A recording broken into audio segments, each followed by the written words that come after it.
नमस्कार, जय Hind, Vande Mataram. AD news के लिए मैं किशोर यदुवंशी।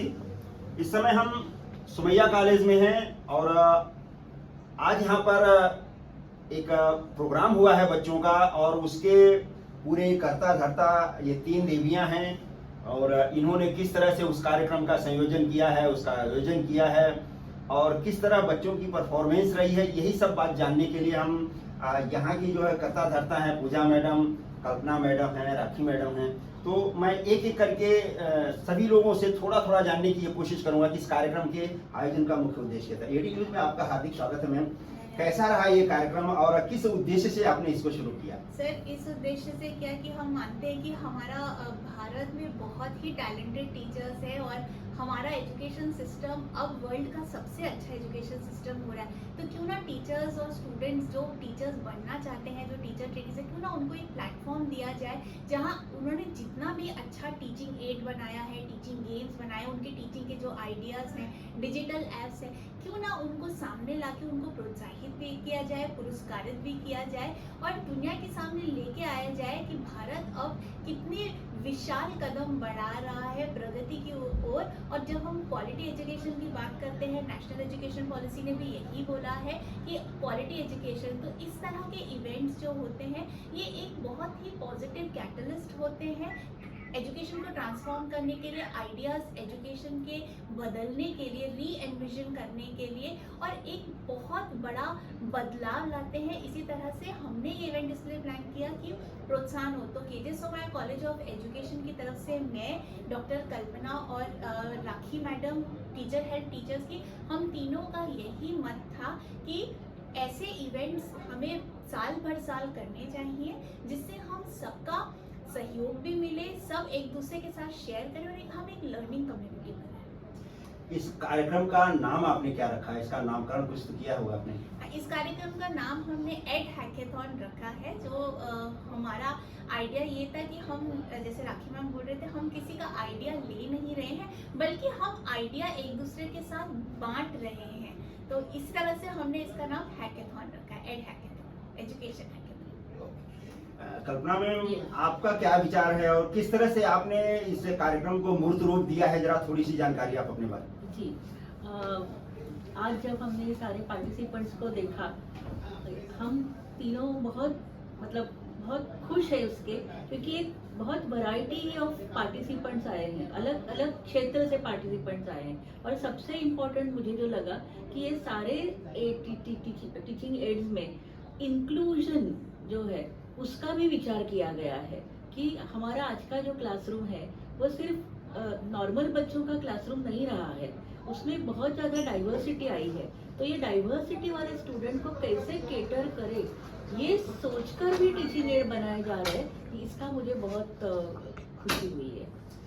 क्या पहले के शिक्षा पद्धति में और अब की शिक्षा पद्धति में क्या कुछ अंतर दिखाई दे रहा है आपको?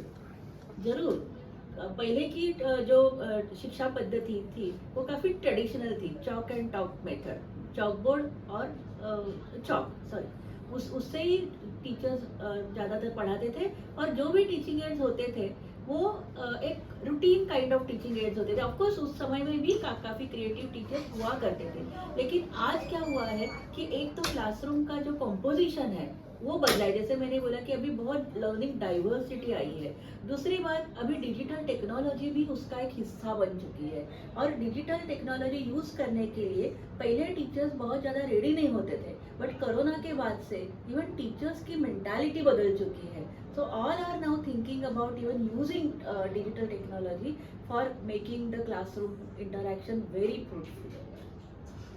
मैडम राखी मैम, आप ये बताइए कि ठीक है, आप लोगों ने डिजिटलाइजेशन किया और उसका फ़ायदा भी बच्चों को पहुंच रहा है, बहुत अच्छी तरह से बच्चे उसमें इन्वॉल्व भी हो रहे हैं और कहीं ना कहीं बच्चे आज डिजिटल होने की वजह से बच्चों के हाथ में जो एक स्मार्टफोन आ गया है उसका दुष्परिणाम भी देखने को मिल रहा है। तो इसके बारे में आप क्या कहना चाहेंगे, बच्चों को क्या संदेश देना चाहिए? इससे तो हम भाग नहीं सकते हैं। ये जो बच्चों के हाथ में दिया जा रहा है ये एक एटम बॉम्ब है और इस एटम बॉम्ब से हम भाग नहीं सकते हैं, लेकिन इसका जो सदुपयोग है वो उसे कैसे यूज़ करना है, उस सदुपयोग पर अगर हम चर्चा करें दुरुपयोग हर चीज़ का होता है, आदमी का भी दुरुपयोग हो सकता है, लेकिन अगर हम as a society, as teachers, as educators, अगर हम उस चीज़ के बारे में हर वक्त नेगेटिव बात करेंगे तो वो ज़रूर बच्चों को अट्रैक्ट करेगा। कोई भी नेगेटिव चीज़ हो वो सबसे पहले अट्रैक्ट होती है बच्चों को, और चाहे बच्चे ही नहीं, हम सबको, कोई भी बुरी आदत हो, नेगेटिव हो, बहुत आसानी से हमारे अंदर घुस जाती है। लेकिन कुछ अच्छा हमें सीखना है, कुछ अच्छा अगर हमें डिसिप्लिन लानी है, वो उसमें काफ़ी टाइम लगता है। तो मैं यही सोचती हूँ कि अपने बच्चों को भी मैं यही बताती हूँ कि ठीक है, अगर आपको यूज़ करना है गैजेट आप यूज़ कर सकते हो, लेकिन उसका जो सदुपयोग है, अगर आपको यूट्यूब देखना है तो आप यूट्यूब पे क्या देख रहे हो, अगर उतना भी मुझे पता है तो मैं उससे फ़ोन देने से हिचकिचाती नहीं हूँ, क्योंकि मुझे पता है वो उससे कुछ सीख रहा है। मेरे बच्चे को सिंगिंग बहुत पसंद है, तो जब वो बैठता है यूट्यूब पे वो अलग अलग सिंगर्स के वीडियो देखता है, तो जब वो ये उसका सदुपयोग कर रहा है तो मुझे कोई प्रॉब्लम नहीं है। तो अगर हम एज पेरेंट्स, एज एजुकेटर्स उनके हाथ में ये दे और उनसे कहें कि ये दुनिया आपके लिए बदल सकती है, इससे आप बहुत कुछ सीख सकते हो, और आपके जो शौक है, जो पैशन है, जो इंटरेस्ट है, वो भी बढ़ सकता है इस चीज़ से, छोटी सी चीज़ से। आप सिंगिंग सीख सकते हो, आप म्यूजिक सीख सकते हो, आप कुकिंग सीख सकते हो, यूट्यूब के जरिए आप क्या नहीं सीख सकते हो आजकल की दुनिया में। और ये जो शॉर्ट्स और इंस्टा रील्स है उससे भी हमें काफ़ी कुछ सीखने मिलता है। Of course as I said, जैसे मैंने कहा, उसका दुरुपयोग करना चाहे तो बहुत है, और बहुत ही हानिकारक हो सकता है, एडिक्शन भी हो सकता है। बट मैं यही रिक्वेस्ट करूँगी कि अगर आप अपने बच्चों की ओर थोड़ा ध्यान दें और देखें कि वो क्या कर रहे हैं, बैठे हैं गैजेट के साथ लेकिन कर क्या रहे हैं, अगर वो आप एक बार जान ले तो आपको वो गैजेट देने में घबराहट नहीं होगी, और आपको ऐसा लगेगा चलो कुछ सीख ही रहा है वो उस टाइम में। माँ बाप को क्या संदेश देना चाहेंगे अपने क्लासरूम के या दूसरे के बच्चों को, जो बच्चे या इस जनरेशन में जो शिक्षा ग्रहण कर रहे हैं, उन्हें आप क्या संदेश देना चाहेंगे इस गैजेट को लेकर?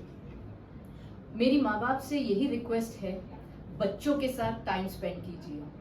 मुझे पता है आजकल 90% ऑफ द पेरेंट्स काम करते हैं, और ये ज़रूरी भी हो गया है आजकल की दुनिया में, मैं मना नहीं करूँगी, लेकिन उसके बावजूद थोड़ा सा वक्त दीजिए, क्योंकि बच्चे सिर्फ वक्त चाहते हैं। ये बोलने में बहुत सुंदर लगता है कि बच्चे वक्त चाहते हैं, लेकिन अगर आप, मैं क्वांटिटी की बात नहीं कर रही हूँ यहाँ पर, मैं ये नहीं कह रही हूँ आप पूरा दिन उनके साथ बिताइए। अगर आपने अपने ऑफिस के दिन के बाद उनसे अगर आधा घंटा भी उनको आई कांटेक्ट देकर बिना मोबाइल हाथ में पकड़कर बातें की, तो उनका जो विकास होगा वो आपको भी दिखेगा।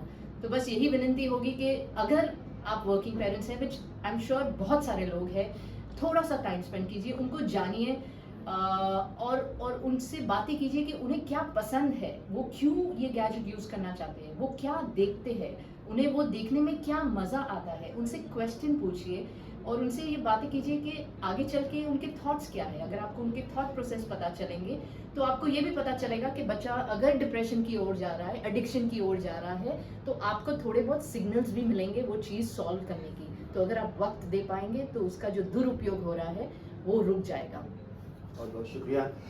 तो देखिए, ये हमारे शो की खास मेहमान पूजा मैडम, कल्पना मैडम और राखी मैडम, इन्होंने एक तरह से समझिए ना कि एक छोटी सी क्लास में, एक छोटे से अपने साक्षात्कार में आपको बहुत बड़ी बड़ी बातें इन्होंने कह दिया है। और ये अगर आप अपने जीवन में अमल करते हैं तो निश्चय ही आपका बच्चा जो है उससे कुछ सीखेगा ही, ना कि उससे बिगड़ने के उसके चांस रहेंगे। 18 न्यूज़ के लिए मैं किशोर यदुवंशी। मेरा ये वीडियो अगर आपको अच्छा लगे तो आप इसे पसंद करिए, इसको शेयर करिए और अपने साथी दोस्तों मित्रों तक इसे पहुंचाइए। आप भी अगर कुछ कहना चाहते हैं तो मेरे नीचे दिए हुए नंबर पर मुझसे संपर्क करिए। मैं आपकी हर उस बात को हर उस टेबल तक पहुंचाने की कोशिश करूंगा जहां उसे होना चाहिए। धन्यवाद।